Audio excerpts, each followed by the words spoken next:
Okay, magandang araw muli mga kababayan. Welcome back my YouTube channel, Pinoy Vlogger PH. Ayan, may ganoon tayong good news no, sa mga Duterte supporter. Good news ito. Dahil si General Torre, ang PNP chief, ay sinibak na mga kababayan. No? Tinanggal na sa pwesto. Ayan, talaga namang sabi nga ni Sara talagang real. Karma is real. No? Ang gaba. Talagang yan na. Kumapit na kay General Torre yung karma, no? Akala naman natin yan, talagang galit na galit sa mga Duterte yan.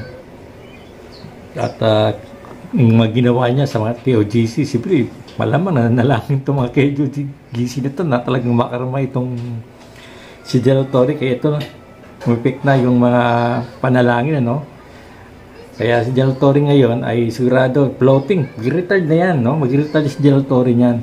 Kasi pag hindi siya nag-retired, floating siya. Hindi siya man pwedeng ilagay sa isang posisyon na mas mababa sa PNP chief, di ba? PNP chief siya eh. Hindi mo pwedeng ilagay siya sa isang posisyon mas mababa. Pwede, DLG secretary o kaya gawin siyang secretary ni Bongbong Marcos. Kaso nga tila wala natang tiwala to si Bongbong Marcos kay General Torre, no? Katulad natin mga babayan, mga nakarang mga araw ay nagkaroon ito ng bangayan. Ito si Secretary Jovic Rimulya, no, tsaka si General Torre. At may mga ginawa itong decision ito si General Torre na hindi ginagustuhan ni Jovic Rimulya, kung saan binalasan niya nga yung mga general ng PNP, kung saan niya dinispino, no? At umalma ang napulkom din dito mga babayan. Kaya ito siguro isa sa mga naging resulta ito, kaya sinibak siya mga babayan. Baka nireklamo ni Jovic, Secretary Rimulya ng DLG kay Bongbong Marcos. Kaya sayang, no? Sayang pagsisip-sip, no? Pagsisip-sip ni General Torre kay Bongbong Marcos. Talagang nabaliwalang lahat ng yon kasi nga sinibak na siya mga kababayan. Kaya delikado si General Torre ngayon mga kababayan. Wala lang magtatanggol sa kanya pag sakaling sampahan siya ng kaso, di ba? Maraming mga general PNP, AFP, no? Ay galit siyang kay General Torre sa gagawa niya Kaya naku po, baka maglakad-lakad si General Torre kung saan maglakad-lakad yan papagsisigawan niya ng mga tao Siyempre dati, hindi takot ng tao sa kanya. Siyempre PNP chief siya ngayon. Kung sakaling wala na sa position, mag-retire siya, naku po, yun lang. Good luck na lang sa General Torre, no? Good luck na lang sa iyo. Sana naman walang mangyaring hindi maganda sa iyo. Kasi talagang ewan ko ba, basta kayo ng bahala mga kababayan. So, pakinggan natin itong itong upload video ni General Jupoint, no? At ito nga kinumpirma niya itong pagsibak dito kay General Torre. Ito pakinggan natin mga kababayan. Natin ng reaction, opinion itong post ng News 5 30 minutes ago. Para sa mga DDS, good news sa atin ito. Torre relieved as PNP chief. Executive Secretary Lucas Bersamin confirmed that PNP Chief Police General Nicolas Torre has been relieved from the post, effective as soon as possible, according to a letter sent to Torre this Monday. So kahapon, ngayon lang na-publish. So basahin ko yung ito na yung letter Office of the President, Malacanang, 25 August 2025. So kahapon ito. Police General Nicolas D. Torre, Philippine National Police, Camp Crame, Quezon City. General Torre, you are hereby relieved as Chief PNP effective immediately. So ibig sabihin, effective kahapon for the continuous and efficient delivery of public services of the PNP. You are hereby directed to ensure proper turnover of all matters, documents, and information relative to your office. Thank you. by order of the President, Lucas P. Bersamin, Executive Secretary. So, ito na. Merise, ano pa yun? Ang gaba, dili magsaba, sabi ni BP Sara. Ano kayang dahilan bakit siya ni-relieve? Another next vlog natin yon. Pag ganito kasi, pag maligaya ko or nalulungkot ako, gusto kong kumanta. So ako, maligaya. Ano bang ating magandang ikanta kay General Torre? And now, the end is near, and so you face the final curtain.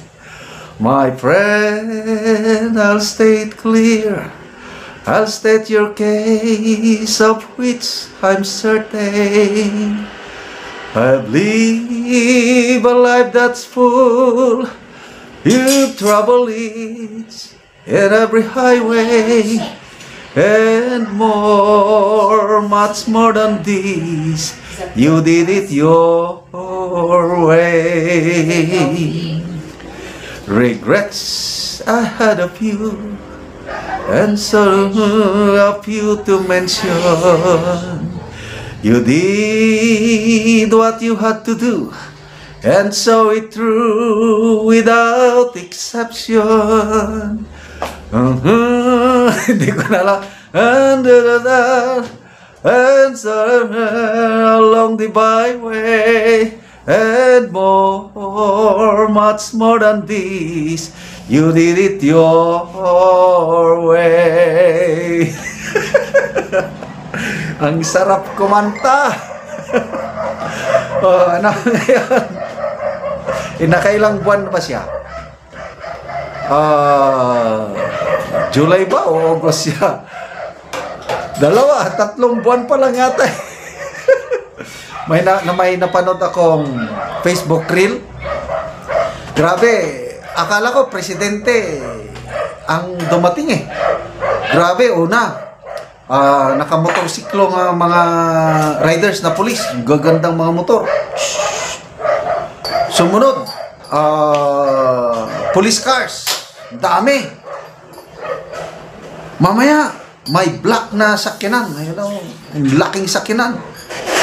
Lumabas, General Torre, oh, grabe. In fairness, ang ganda ng kanyang tindig. Ang ganda ng lakad niya papunta sa mga tao, gumagano. Galing! Na ngayon, na-relieve na siya. Anyway, magbasa tayo sa mga comments. Comments. Oh. Wilson Bautista Valdez. Ha ha ha. May aariston na kasi. Arrest warrant is waiting. Ray Garcia, boxing pamor. Chassis Sam. Congratulations po, nothing lasts forever. Bali boxing sub ka naman without opponent. Raymond Di Guzman, the day of reckoning has just begun. Balik tayo sa boxing. May nakita kong picture silang dalawa ni People's Champ, Manny Pacquiao. Nakaganon silang dalawa eh. Parehas silang boxing champ.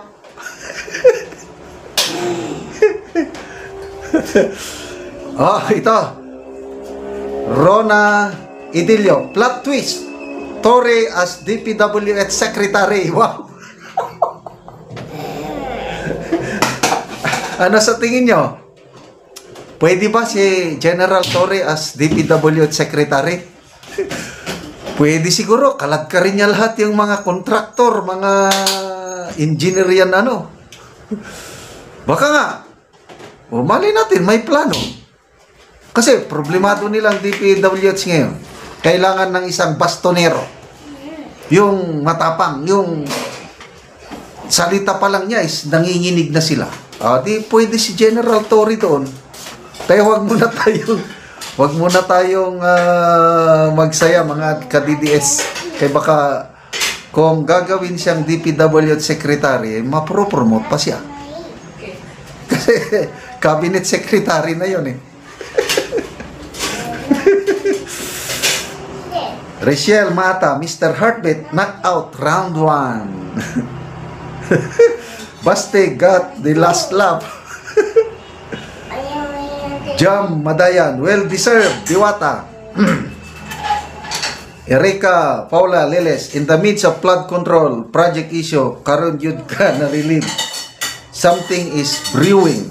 Okay, so mamaya pag-usapan natin, next vlog na lang, ano yung dahilan bakit siya na-relieve. Then another vlog na naman is sino ang ipapalit. Okay? So good luck General Torre sa kinabukasan sa iyong career and then pag-retire mo.